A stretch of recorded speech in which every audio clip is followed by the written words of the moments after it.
Hello everyone, how are you doing? This is MD Tech here with another quick tutorial. In today's tutorial I'm going to show you guys how to disable the distributed link tracking client on your Windows 10 computer.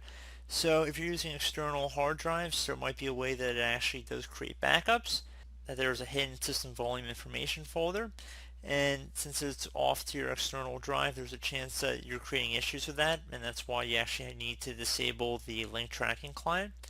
So we're going to jump into it, and we're going to start by opening up the start menu, and you want to type in services. Best match should say services above desktop app. You want to left click on that one time to open it up, and now in services you want to look for something that says distributed link tracking client right here. You want to double click on it, set the startup type to disabled, and service status you want to stop it. And then once that's done, just left click on apply and OK. Recommend restarting your computer, and hopefully that has answered the question you guys came here for. So as always, thank you for watching. I do hope this tutorial was able to help you out, and I look forward to catching you all in the next tutorial. Goodbye.